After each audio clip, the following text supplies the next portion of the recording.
let me live my best life. Let me be a hero to myself. My goals for the second half of 2018 is to be my own personal hero. Social media people, have you ever, there's nothing, I don't know, I didn't know where to begin with this. If I see one more fucking fat, miserable loser was wearing a t-shirt that has some sort of self-help advice to me, like they've reached the mecca of peace and happiness. It's just like, is that fucking t-shirt for you or is it for me? You know, I just saw this fucking miserable looking person sitting down in the airport, you know, tens and tens and tens of fucking pounds overweight, eating shit food with a t-shirt that says love yourself. You know what I mean? And all of this fucking crap now where you pat people on the back because they're fucking up their lives, but they still feel good about, you know what? I like who I am. I'm not saying you shouldn't like who you are, but I mean, you got to look at yourself in the mirror at some point and just be like, dude, the fuck are we doing here? You know? Not saying I'm perfect. I'm not a perfect person. Right? But I'm not, you know, sitting around here like calling myself a hero. You know, based off of all my fucking shortcomings. Hollywood puts pressure. If I could give it to... No, it's not a Hollywood. Hollywood gives people what they want. All right? You fucking cunts. I'm so sick of everybody blaming this innocent town.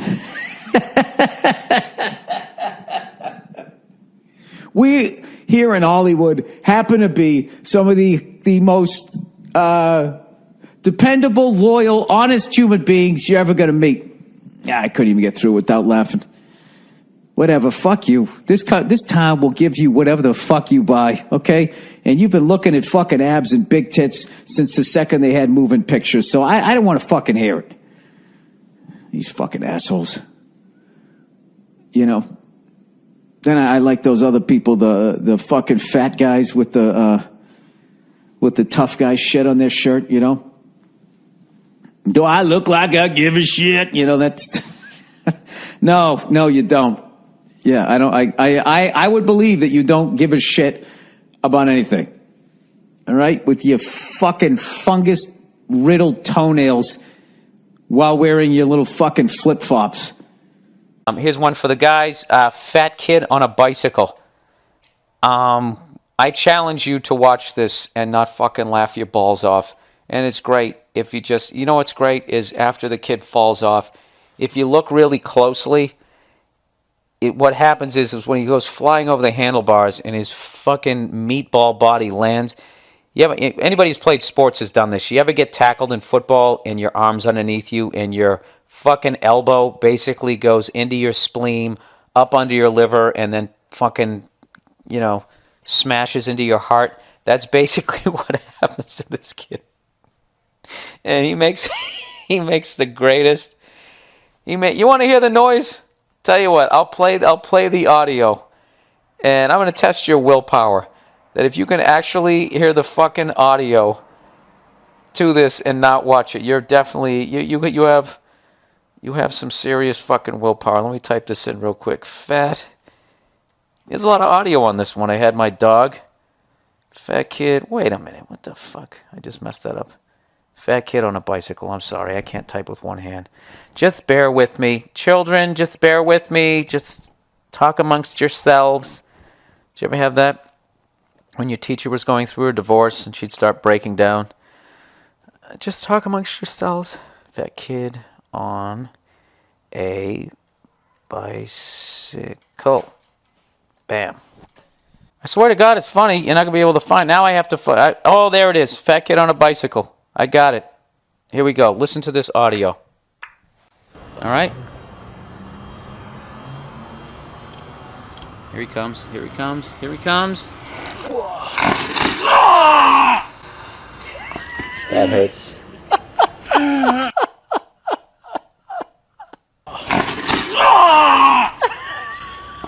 That hurts. Oh, it's so funny. funniest fucking thing ever. And he's got big fat thighs. He's got these little booty shorts on. Oh, God, that's a fucking great one. There's nothing better. Why is it so funny to watch somebody get hurt? I don't know why. All right, you guys want to watch a fucked up YouTube video? It's a fat guy jumping into a frozen lake. And he goes right through the fucking ice.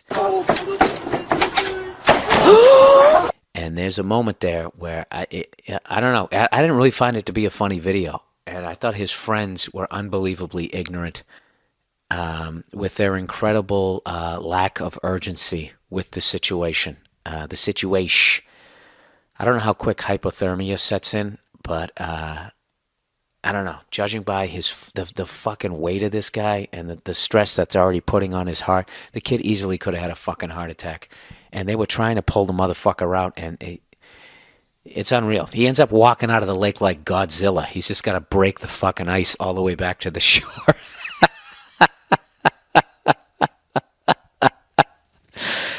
Oh, fuck. I'm sorry. That fucking image just hit me. Oh, all right.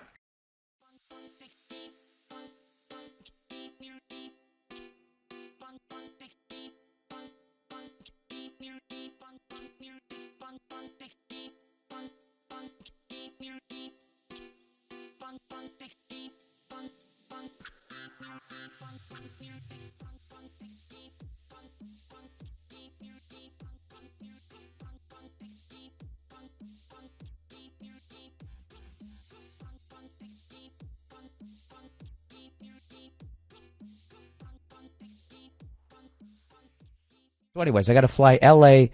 to Phoenix, Phoenix to Columbus. All right? On U.S. Air.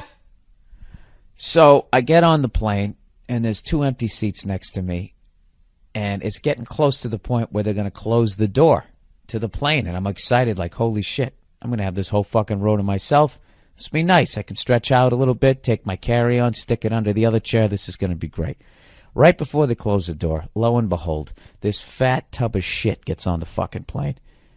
All right? And I'm thinking, oh, God, not me. Please, for the love of God, don't pick my row. You know when you do that shit, you're just fucking willing the guy to sit down as he waddles his fat ass down the fucking aisle. It's him and his fucking lady, right?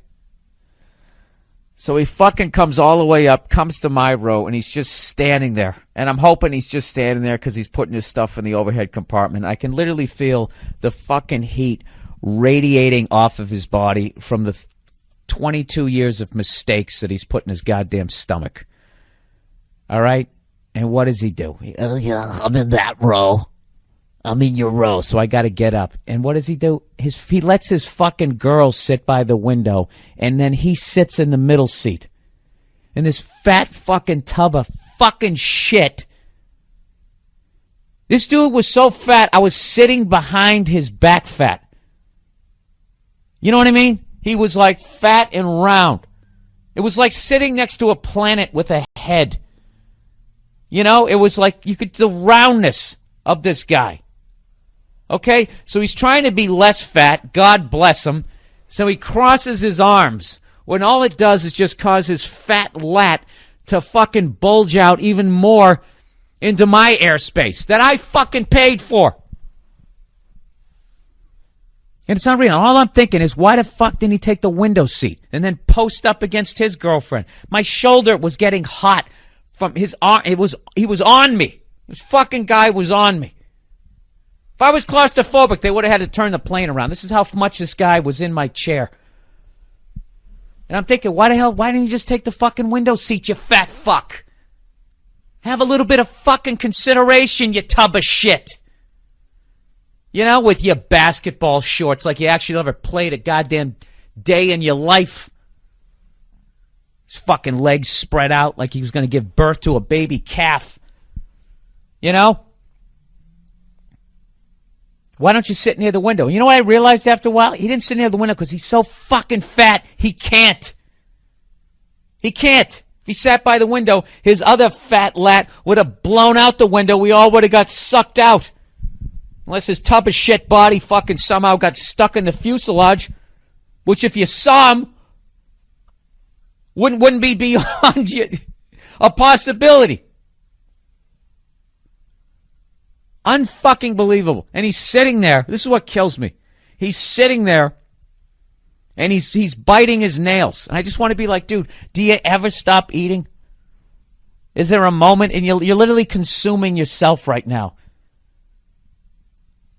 I know what you guys are thinking. Well, hey, Bill, why don't you fly first class? Oh, yeah? Well, hey, why don't you go fuck yourself, hypothetical person who said that? Okay, I understand I bought a coach seat. I know what that means. That means my fucking knees are going to be in my chest. That means if I'm even slightly leaned forward and the guy in front of me reclines, he's going to hit me in the head. I understand that. Okay? I get it. But that doesn't mean that this tub of shit, I shouldn't have to pay an extra couple of fucking grand, or whatever, $1,500, so somebody else's lard isn't in my lap. I am full on 100% behind you having to buy 2 seats when you're on an airplane. Okay? I'm sorry you're fat. Okay? But you made your choices. This is one of the things. This is a good thing. You got to buy 2 seats. You got less money for cookies. Maybe that'll be a goal. Maybe that'll be you bottoming out. But it's absolutely ridiculous that I have to. I'm literally leaning out into the fucking aisle. My giant microwave oven head is out there, and then I got to deal with the stewardess going, excuse me, sir, can you not sir in this chair, please, sir? Right? I got to watch if I can't start yelling here. I'm in a hotel room again. I already got 1 strike against me. They probably built a fucking file on me. Yeah, I'm leaning out there. This is the best part. The food cart comes. Okay? They asked me they asked the dude what he wants to drink. He goes, can I have a Coke? Can I have a Coke? I just want to be like, dude, how about a water? How about a salad? Are you trying to make yourself even fatter during the flight? Do you know what that soda's going to do to your already distended fucking belly? You already can't even put the fucking tray down. This dude couldn't put the tray down. He tried. He tried to put the tray down. Oh, my God, this fucking guy. I swear to God. The thoughts I was thinking, it was embarrassing. I was sitting there thinking, like, I'm so glad this dude's going to die young. Can you believe that? I'm not happy in real life that that's going to happen. But that's how fucking uncomfortable I was, and that's how fucking mad I was at this guy. Let me tell you about a story so true. We're showing me style and it's all so cool. It's about a garment torn and frayed, getting this threads, the story conveyed. Walking down the streets with holes in my teeth. Each rip and tear part of me you see. It ain't about the brand or the label it holds. It's about the journey, the stories it unfolds. In these ragged clothes I find my voice, a testament to resilience. My choice from the streets to the stage. I rock my style in my tattered shirt. I walk that mile.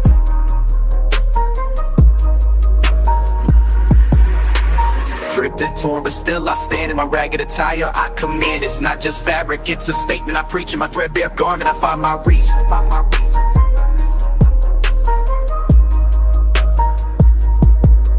From the barrio to the bar, I make my mark. In my worn out jeans, I leave a spark. They may call it rags, but I call it art. In every stitch and tear, I play my part. It's the struggle of the streets, the hustle so real. In my tattered jacket, I seal the deal. A symbol of defiance against the status quo. My patched up pants, I let it show. It's not about the riches or the wealth I lack. In my faded hoodie, I stay on track. It's the heart of the hustle, the grind each day. In my worn out kicks, I find my way. Ripped and torn, but still I stand.